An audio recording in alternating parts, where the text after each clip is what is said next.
د شهید افریدي په لندن کې یو انټرویو شوې ده چې هغه ډیره زیاته وایرل شوې ده او په دغه انټرویو کې شهید افریدي عجیبه خبرې کړې دي د عمران خان حواله سره د ایون د راشد خان حواله سره سیاسي خبرې شهید افریدي کړې دي چې د هغې په وجه باندې شهید افریدي یو ځل بیا د پاکستان خبرونو په سرخیو کې دی جی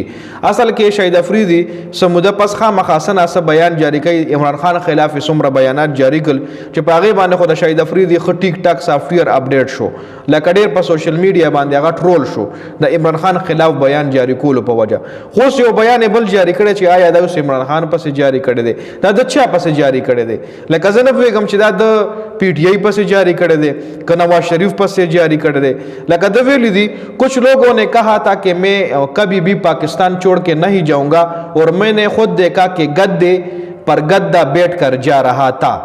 گدے پر گدا بیٹھ کر جا رہا تھا نو پاکستان چا پرې خو دی یار عمران خان خو کچری دا د عمران خان خلاف جاری کړی دا بیان نو عمران خان خو پاکستان نه دی پرې خیر او خو تر اوسه پورې وای چې زه پاکستان نه پرېدم زه ژوندیم د پاکستان مو مړم د پاکستان ما او بهر وای زما سره جیدادونه شته نه چې زه پاکستان پرېدم او کچری دا بیان د عمران خان خلاف نی جاری کړي نو دا بیا د نواز شریف خلاف کړي ځکه ملک خو چې کم دی نواز شریف پرې خره بل خو چا داسې نورم داسې وړو سیاستدانانو پرې خره دي خدای خو واړه سیاستدانان نه دی خو غټ سړی ټارګټ کوي کنه دا به بیا نواز شریف یادوي ځکه نواز شریف سوزله هغه نه دینه مخکې چې کله گرفتار شو نو ډیریو کو لندن ته لاړو د علاج په بانه باندې چې بیا الته دیره شوی وو اوس هم دغه حکومت ته چې د حکومت نی کنه د نواز شریف تی د په پاکستان کې ګینټم نه تیرای مړه نن د حکومت ختم شو سبا چې ګوري دی بلندن تالوتی شپه پشپه د ټیکټ ځان له کنفرم کړي او شپه پشپه د لندن لتلی که د لندن ټیکټ ول نه ملاويږي دوبۍ ته لاړ شي دوبۍ نه بیا د لندن ټیکټ واخلي خو پاکستان نه د خپل باسرورا نو شهید افریدي دا بیان جاری کړی تاسو په خیال باندې شهید افریدي دا بیان د چا باره کې جاری کړی دی چا سره څه علم شته نو دا کس نوم کمنټ کوي چې شهید افریدي د فلانی کس باره کې دا بیان جاری کړی که د عمران ریاض باره کې جاری کړی عمران ریاض یو صحافي دی او کې دې شي دغه زما چې کم خیال لې د عمران ریاض حواله سره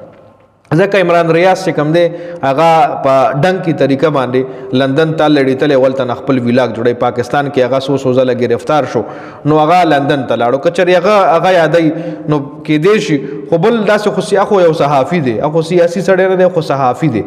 نو اوس دا د څوک ستاسو په خیال باندې د څوک یاد کړی دي کمنټ لازمي کوي بل دنه په لندن کې انټرویو کې د عمران خان حواله سره پوښتنه وشوه خو د ول د عمران خان حواله سره اوس جواب ورنکو د لپاره کسویما بیا مې د پاکستان عوام نه پریدي بس صرف تاسو د عمران خان شو او د سرخته کو پاکستان زنده‌باد وي نو پاکستان خو زنده‌باد دی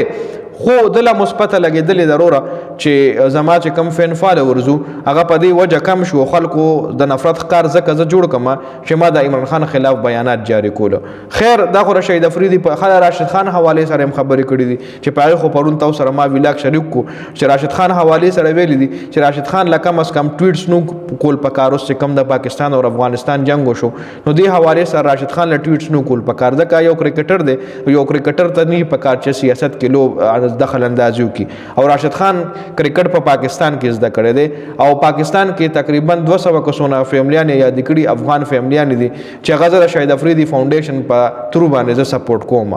دا بیانات شهید افریدي راشد خان حواله سره هم جاری کړو نو تاسو سره دا شهید افریدي حواله سره کمنټ لازمي وکړئ